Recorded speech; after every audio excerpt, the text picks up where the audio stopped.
Well, I'm honored to be a part of this and to do everything I can do to help. To give you a little bit of my story, as I was being raised, my uncle was a missionary with Wycliffe Bible Translators, and then most of you know the story of the Auca Indians that killed the 5 missionaries and was in all the magazines and all those kind of things. He was in his last year of Bible college when that took place, and he surrendered to go down there. And some of you know the story about Nate Saint and his sister and all those kind of things, going into the tribe, learning the language. Well, my uncle was the man that went in and started the church in that tribe. And some of those Auca Indians that killed those missionaries were in his church down there. So I grew up with those stories. And I felt like my whole life that I was to be a missionary. I don't know how many times I have surrendered to be a missionary, but you can't do something unless God calls you to be a missionary. But God just put a passion in my heart for missionaries, and so I've lived my life doing everything I could to be a blessing and a help to missionaries as much as possible. As I said, I started Ponderosa Pines Christian Camp, and that gives me a little bit of an inkling of what it's like for missionaries to go and raise support, because for 15 years I went from church to church and raised the money in the Southern California churches to build the buildings and to keep things going. And so I know what it's like to be on the road and kind of try to have to raise some funds. But when I became pastor of Ventura Baptist Church, I had the privilege of being the sending pastor for 3 missionaries. So I got involved in being a church that sent out missionaries and what that involved. My church was very missions-minded, and we went on 2 missions trips a year. And my wife and I have visited 43 countries so far, in primarily getting together with missionaries and helping them. Some of them were on trips to Israel and the side trips you take to Israel, but we've been to 43 countries doing that. And then God let me be the representative for California, and let me be on the missions committee with the Baptist Bible Fellowship, and then to be vice president of Baptist Bible Fellowship over missions. And I had the privilege of doing that. And all the work I was doing with missionaries, it really, I found that missionaries sometimes just really had a hard time saying what was in their hearts. For a lot of them, it was in their hearts, it was in their heads, but it wouldn't come out of their mouth. And because I went to PCBBC in its very, very, very early days, and we had volunteer pastors that came in, and sometimes they showed up and sometimes they didn't. And when I left Bible college out of PC in those very early days, I really struggled preaching.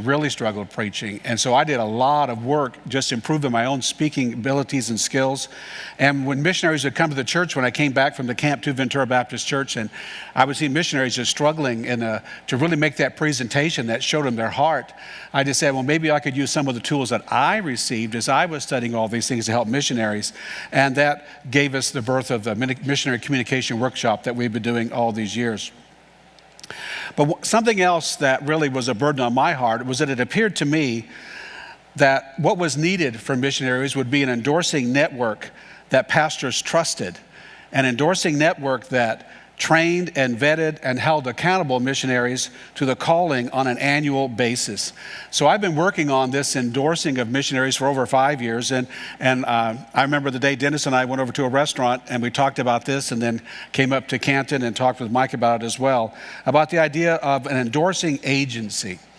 Now, for us, in terms of ministry, an endorsing agency sounds kind of strange, but endorsing agencies are not new. They're not new because in any setting, it's not always easy to earn the trust of people. So endorsing agencies are everywhere to help people trust a product or something that's out there. People are more likely to trust an outside organization that vets and verifies than an unknown company or product. So we have lots of organizations that endorse. We think of colleges. Colleges have accreditation agencies, and people want to know that this college is doing everything they're supposed to do and supposed to be, so they have accrediting agencies for that. We have the Good Housekeeping seal. We all know about the Good Housekeeping seal. Good Housekeeping has a limited warranty seal that protects you. It actually protects you. As I studied this, it was really interesting to know all the work that goes into getting a Good Housekeeping seal. Good Housekeeping maintains good taste and exercises strict editorial judgment as to products that are eligible for Good Housekeeping limited warranty to customers. or consumers. Good Housekeeping bestows its limited warranty seal on those products that have been evaluated by Good Housekeeping Institute and that assessed to perform as intended. So they have to evaluate it, and it says the product will do what it's intended to do. Another one we're familiar with is Underwriters Laboratory. An underwriter's laboratory helps companies demonstrate safety, confirm compliance, enhance sustainability, manage transparency, deliver quality and performance, strengthen security, protect brand reputation, build workplace excellence, and advance societal well-being. So they put something together that if you see their stamp on something, Underwriters Laboratory stamped on it, you can trust it. Some of the services offered by Underwriters Laboratory are inspection. When they're given a product, they inspect it. They have advisory services to help a company say, this is what will make this product safer or work better. They provide education, they provide training, they provide testing, they provide auditing, they provide analytics, they provide certification software solutions, and claim verification. If you have their seal, it means the claims you have, they have verified that those claims are true. Good Housekeeping and Underwriters Laboratories do not tell a company what their products will be. They test and verify the claims made by the products submitted to them. In the same way, BCMN does not tell a pastor or missionary what to do. We just vet and verify what they're saying they are going to do. Now, in the Christian world, there's also endorsing agency. Some of you may be aware of ECFA. It was started by the Billy Graham Association. It's a Christian nonprofit organization called the Evangelical Council for Financial Accountability.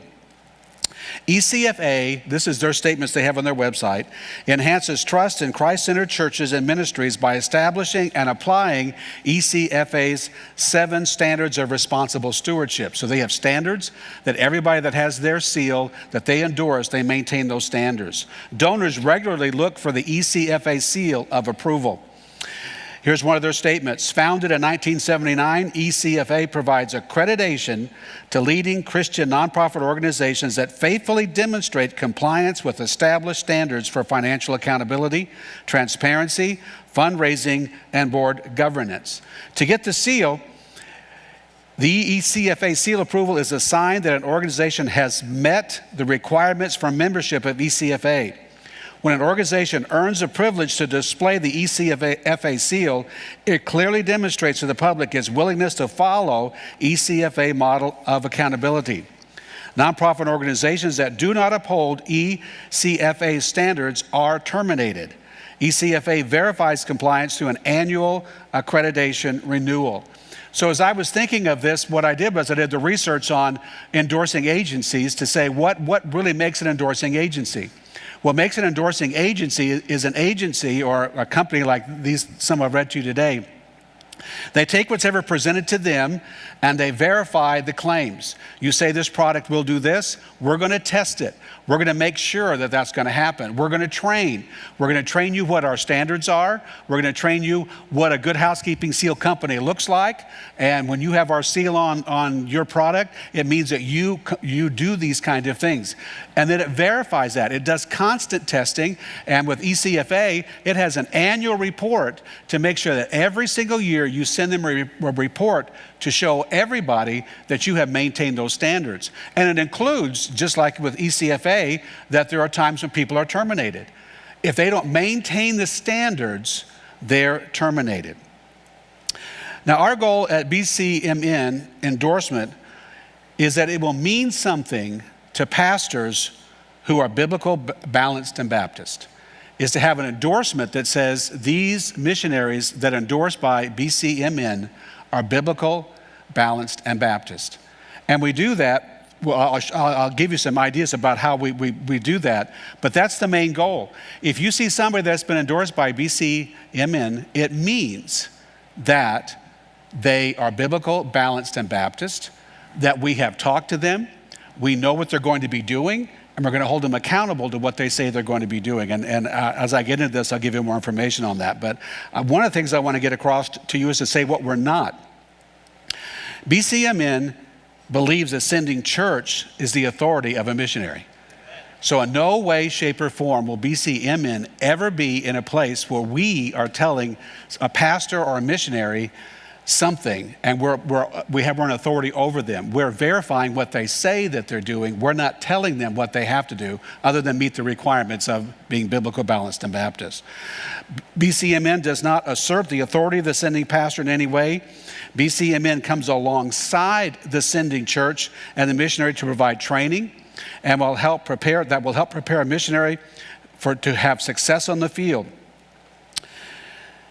And we believe that over time, pastors will trust our endorsement, and then when they see that a missionary has this endorsement, they can trust that missionary to be in that church. Because one of the things that I've seen over time is that missionaries who either know a lot of pastors or their sending pastor knows a lot of pastors, that they're able to get into more churches quicker than other missionaries. And this way, if they have that credibility from the endorsement, then they're going to be able to get into churches just because they have their endorsement, because our endorsement is trusted. BCMN is not a sending organization. So we don't have authority over any missionary. That's the sending pastor. BCMN is not a sending organization.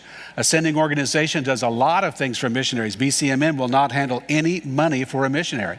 That's done by the sending organization.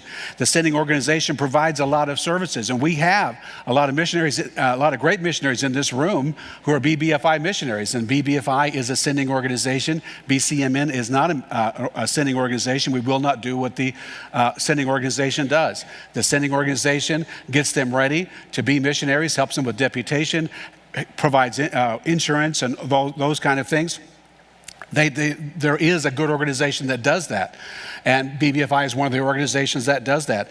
BBFI provides candidate school. They provide a crisis action team. They provide all these things as well as all the finances. And after working in the mission office for all this time, there's a lot to do with finances for missionaries. There's a lot you have to keep up on. And so we want to work with sending organizations to help them with that. And let me just say, as an aside to all that, my last day at the mission office was on Friday. It was one of the greatest years of my life to work with the mission office.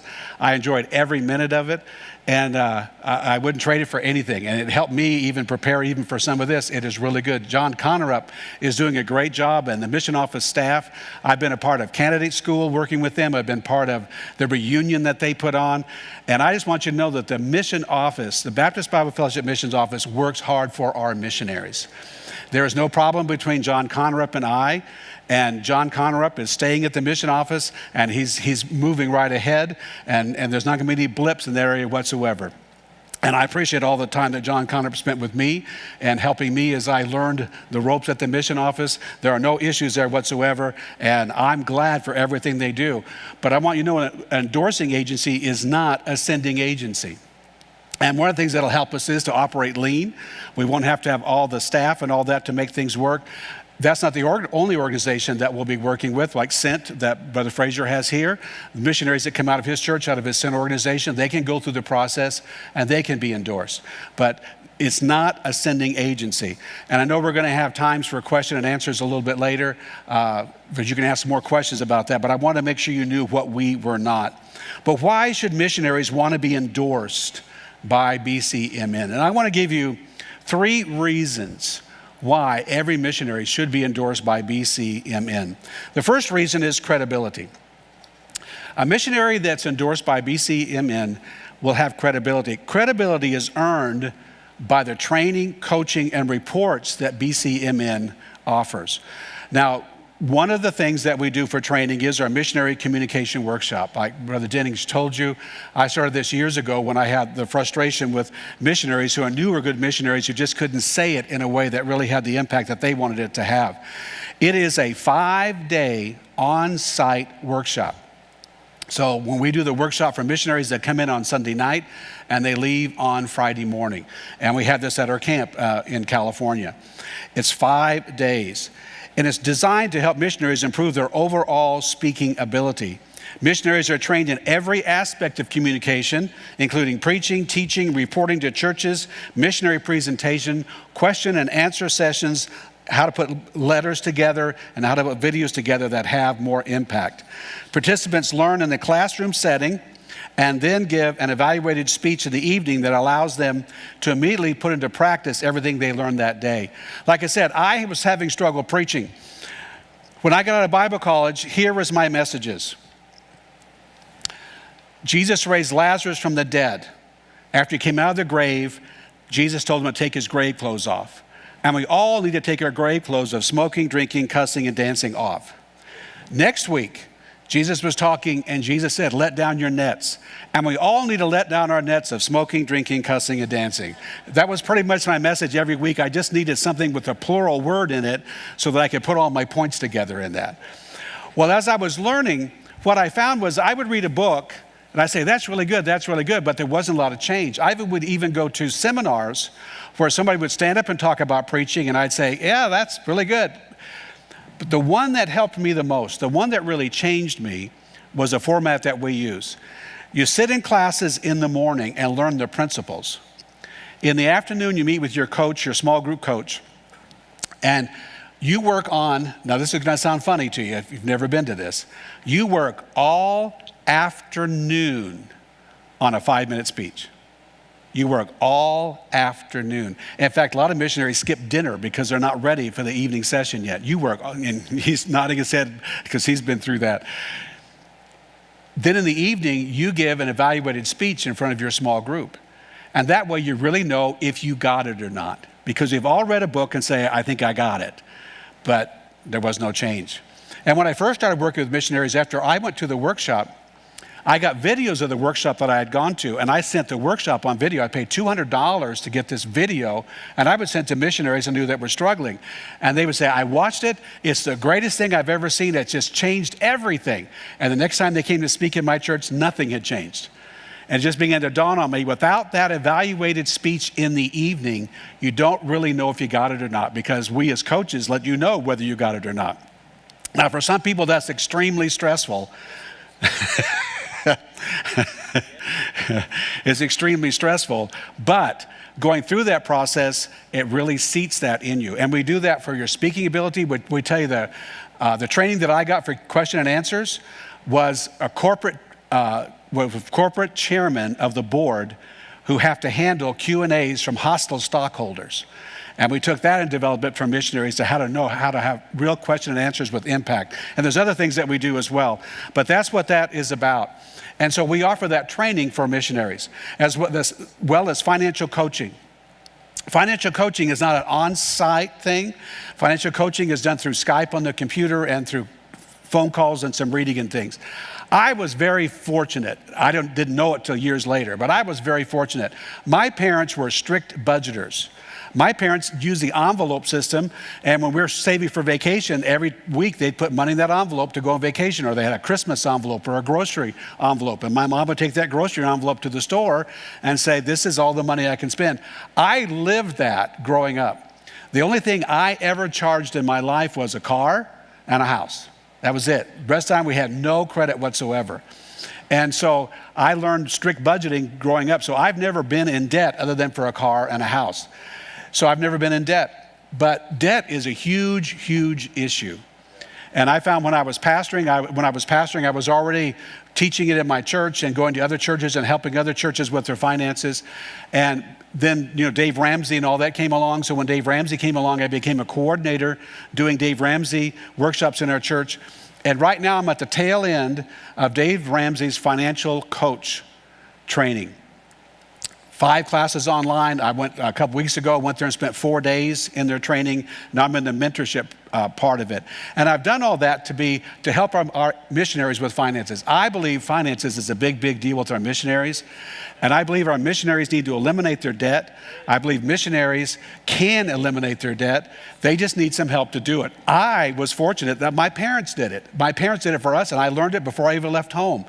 But a lot of our missionaries grew up in a home where debt was a way of life, and that's all they even know. They don't know there's a way to not live in debt and to not pay that interest. I hate interest. I don't like paying interest. It's wasted money. And I want them to have that same passion. And so what I've done is I've developed a part of the Financial Peace University stuff, as well as the financial coaching stuff. What financial coaching does for you is it helps you to understand the problems people are having implementing a budget and staying on a budget. And I don't want to bore you with all the details, but you talk with them, you go through their budget, and you're able to identify where their problems areas are. You challenge them with their problem areas. Whether they do it or not is up to them, but at least they have had the opportunity to say, here's our problems, here's our difficulties, how can we deal with this? And my goal for the missionaries that get our endorsement, my goal is that they eliminate all credit card debt. And by the way, the Dave Ramsey organization is doing a huge study on student loans and how student loans are really becoming very, very difficult, and workarounds for student loans. I'm not being able to pay them off, but not taking on so many student loans. But the goal is to eliminate credit card debt, create a $1,000 emergency fund, and create a budget that makes sense and that you'll stick with. And my goal is to help all missionaries get to that place. And then we have what's called the strategy report. The strategy report is the heart of really making sure that they are biblical, balanced, and Baptist. What we do is we work with the sending pastor and the missionary to put together a strategy that can be communicated to potential supporting churches and supporting churches. It's to help them put it on paper so they have a strategy that makes sense to pastors as they go around. Missionaries and sending pastors work on and sign a document every year that communicates a missionary's doctrine, policies, strategy, and accomplishments. We don't like that word accountability, and missionaries don't like that word accountability, but the truth of it is we are all accountable. We really are accountable. Now, I'm speaking to you as a pastor. I've been very disappointed in some of the missionaries that I've gone to visit, and to find out that what was in their letter and what was happening on the field was two different things. And it bothered me, and I'm just saying it as a pastor. I hated it, but there were times when I had to drop missionaries because what was in the letters and when I went to visit them, what I saw was two different things. And that's discouraging. And it's discouraging to stand up in front of your church and say, we're dropping this missionary that they liked, that they thought was wonderful, but you have to drop him. And I say, I don't like going through that. I don't like having to do those kind of things. We had one missionary, he was not a BBFI missionary, so don't try to sit there and decide who it was. What he had done is he had retired, he had moved to another city, and he was sending letters based on previous letters. He was going through his letters about previous things. I was a crazy pastor. I read every single missionary letter that ever came to my church.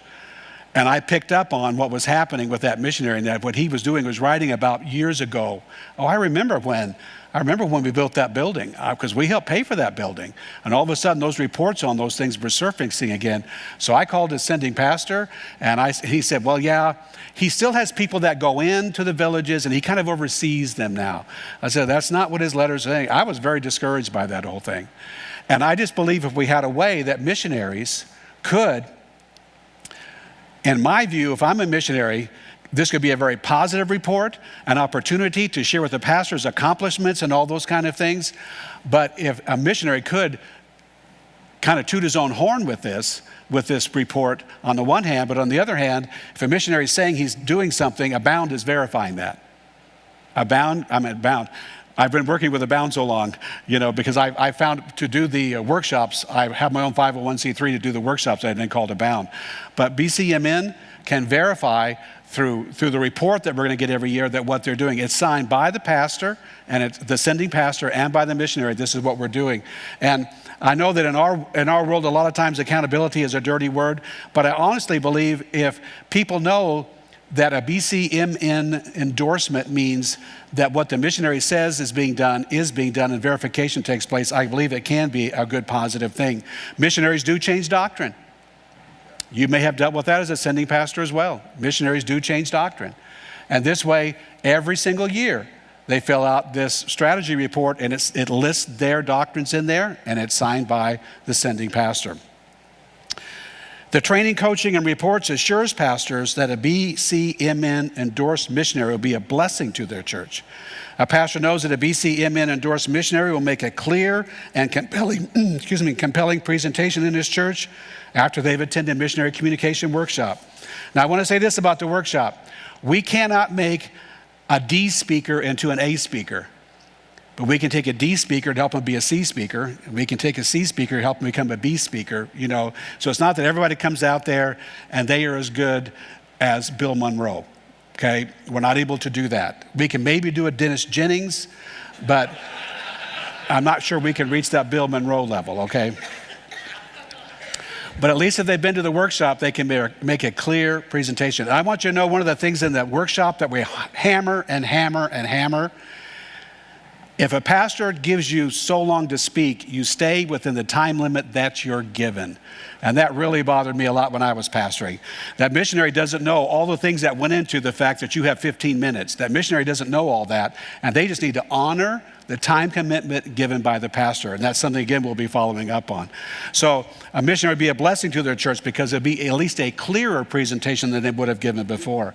A pastor knows that a BCMN endorsed missionary will wisely spend the financial support he leads his church to give because he's working off his debt. He's getting the debt down. He's not raising money to pay on his debt, those kind of things. He's working money to do the work of the ministry. And a pastor knows that a BCMN endorsed missionary has solid Baptist doctrine, policies, and strategy that are restated every year. So we believe that this endorsement will give them credibility. We also believe it will give them accountability.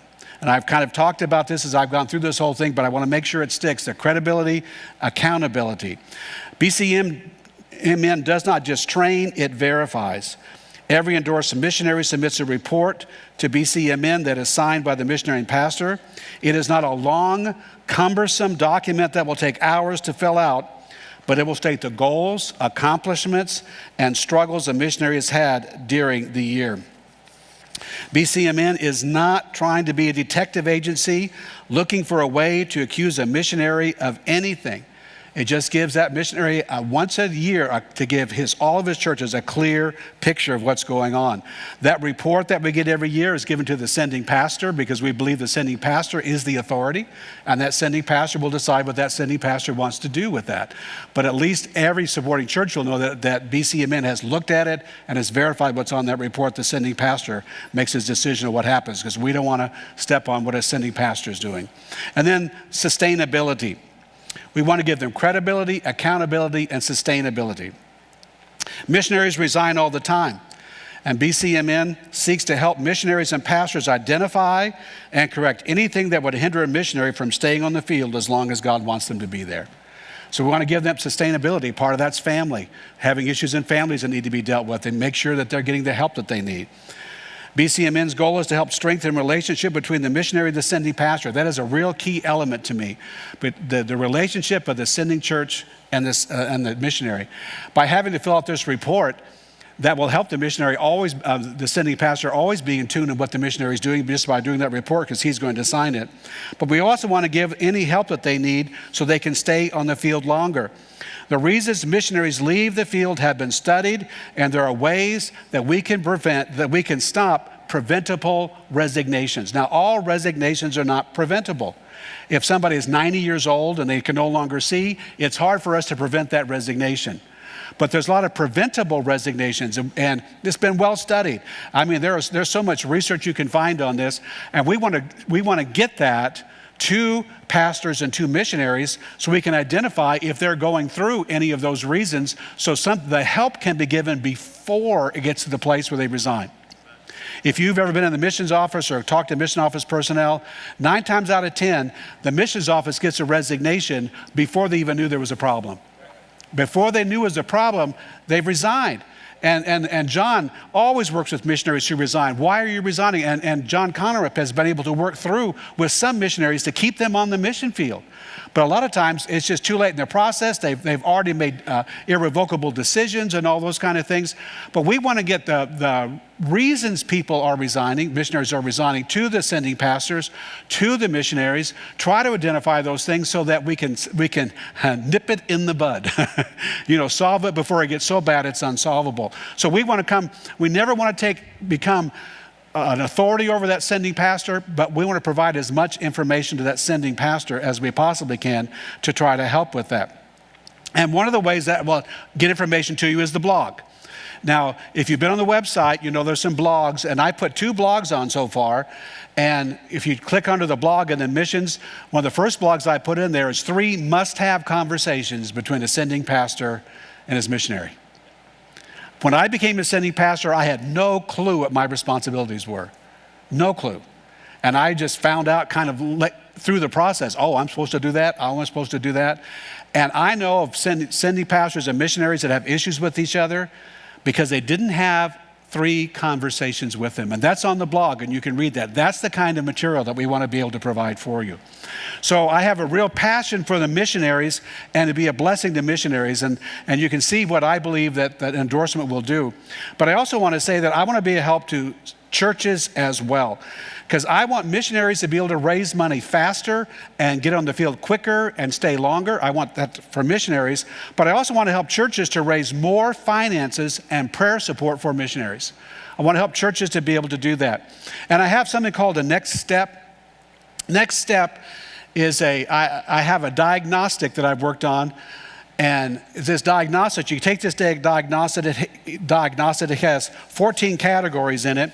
And I have a sample of that diagnostic. I think it's going to go up on the screen, the next slide there. It's 14 categories. And in each category, you start at the bottom, and the bottom tells you what is the lowest level of all the levels.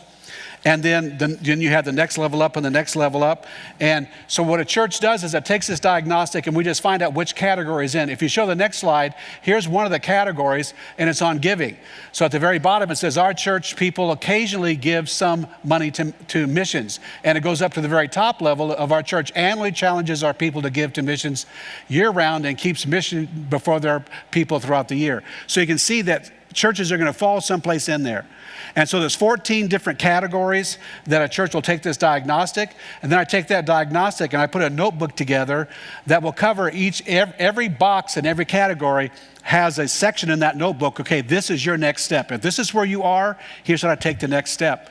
And I want you to know that I've stolen some of the best material. I mean, I've researched and I've come up with some phenomenal stuff on all the 14 categories that we have in here. And it covers the gamut from about being a sending church to being an internship church to giving to having a missions manual. And on the blog, I put one of the articles on the blog that's in this notebook. And that one is on the biblical missions mandate. That article is talking about we do have a mandate from the Bible for world missions. But I just put that on the blog so you can see what that is, so you can see what in the notebook. I have the notebook with me. If you want to take a look at the notebook is not for sale. It's designed to work with a church, find out where they are, work with them to help them take the next step. So I've designed that to be to help churches. As well, I have a missionary prayer workshop to help church to go to really praying for missionaries. I have a belief that the greatest thing anybody can do for a missionary is not give them money.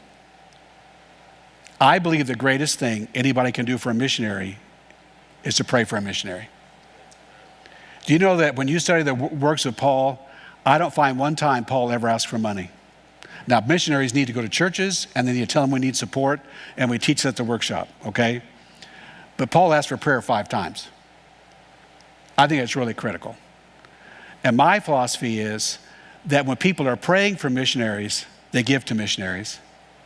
And if you want people to pray for missionaries, they have to have a relationship with that missionary. People do not pray for people they do not know.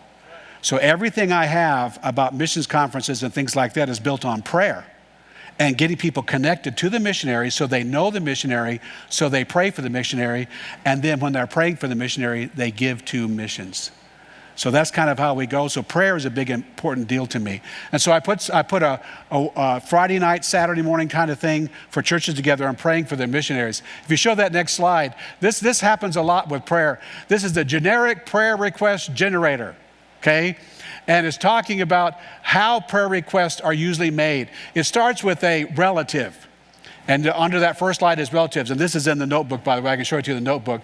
But it says, here's a typical prayer request. My great aunt, that's the line under there. And then acquaintance. My great aunt's next door neighbor's pet, her cat, is sick. Just pray that God just really heal it. Have you ever had those prayer requests in your prayer meetings? My wife led a ladies' Bible study, and they had prayer requests. And this lady came in so excited one week, and she was so excited because she actually had a prayer request. And her prayer request was to pray for her cat, her neighbor's cat, who was going to the vet. And we want to elevate prayer to specific ways to pray for missionaries. And I honestly believe that if your people are praying for missionaries, which is the greatest gift they can give the missionaries, what's going to follow is they're going to give to missions. So I have that to help churches with, as well as, like Dennis talked about, I've developed a ministry communication workshop to help churches and staff. So I come to your church, or a church where there's several churches around us, to bring their staff in and do the workshop for the staff. And I want to be able to do that. What I just did, Dennis calls drinking from a fire hydrant. And I know that what I've overwhelmed you with a lot of things. We're going to have a question and answer this afternoon, as well as I'm here. I have the notebook to show you or answer any questions you have about this. But I believe that if we have a BCMN endorsement and pastors start asking missionaries, have you been endorsed by BCMN? It'll become important to missionaries. And when that begins to happen, then you're going to have a group of missionaries that you know, if they call you and they have this endorsement, are balanced, biblical, and Baptist. And it's a missionary you can trust because they have the same doctrine and the same philosophies that you have.